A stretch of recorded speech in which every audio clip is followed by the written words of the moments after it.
ለፒኒየር ኳየር የመጀመሪያው ዓመት ክብረ በዓል እግዚአብሔር በሰላም አድርሶ ጠዋትን በጥሩ ሁኔታ እግዚአብሔር ያሳልፈናል። አሁንም ደግሞ የከሰዓት ፕሮግራሙ ቀጥሏል። እግዚአብሔር መንፈስ በመካከላችን አለ።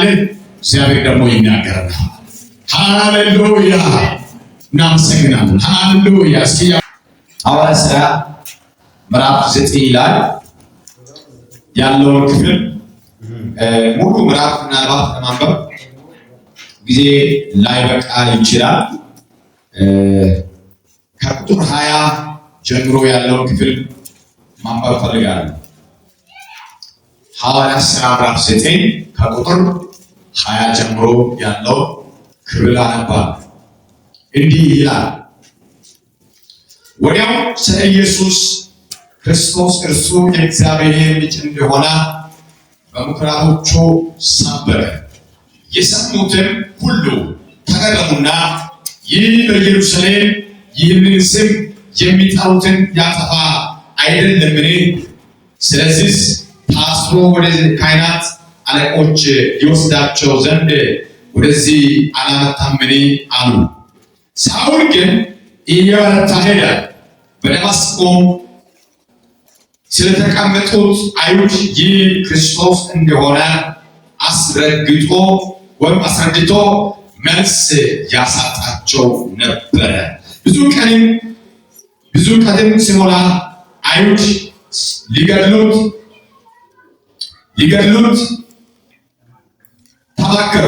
ሳውል ግን ሐሳባቸውን አወቀ። ይገድሉትም ዘንድ በሌሊትና በቀን የከተማይቱን በር ሁሉ ይጠብቁ ነበር። ደቀ መዛሙርቱ ግን በሌሊት ወስደው በቅርጫት ላይ አሳልፈው በቅርጫትም አወረዱት ይላል። እንዲህ በሚል ርዕስ ዛሬ ማገለግላችሁ ለመለወጥ መለወጥ በሚል ለመለወጥ መለወጥ ይህን መልክ በደንብ ያዙ።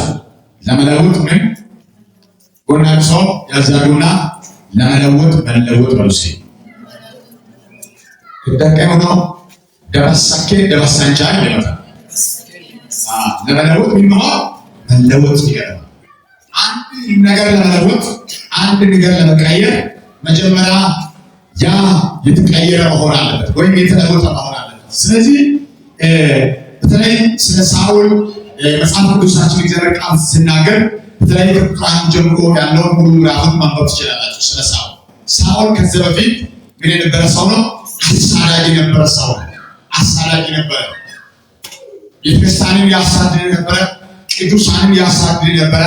አገልጋዮችን ያሳስር ነበረ። ደግሞ አልፎም ያስገድል የነበረ ሰው ነው። በጣም ኃይለኛ የሕግ አዋቂ ነው። በጣም የተማረ ሰው ነው። ስለ ሕግ ደግሞ ስለ ሙሴ ሕግ በደንብ ጠንቅቆ የሚያውቅ ሰው ነው። ይህ ሰው የወንጌል ቅናት ወይም የቤተክርስቲያን ቅናት ነው በሚል ቤተክርስቲያንን ያፈርስ ነበር።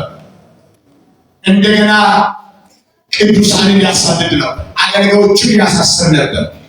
ኢየሱስ የሚባለው ስም የሚጠሩ ሰዎችንም አሳስሮ ወደ ሸንጎ ይወስድ ነበር። ይህንን ሰው ግን ከዕለታት አንድ ቀን ኢየሱስ አገኘ። አሜን። ከዕለታት አንድ ቀን ላገኘ ኢየሱስ አገኘ። ዛሬ በኢየሱስ ክርስቶስ ኢየሱስ እናንተን ያገኛችሁ፣ ልባችሁን ያገኛችሁ፣ አይምሯችሁን ያገኛችሁ፣ መንፈሳችሁን ያገኛችሁ።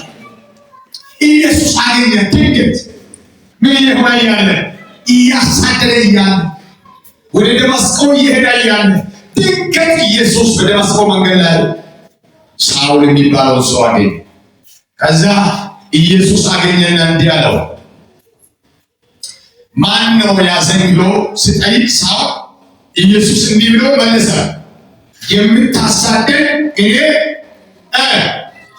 ክርስቶስ ነኝ።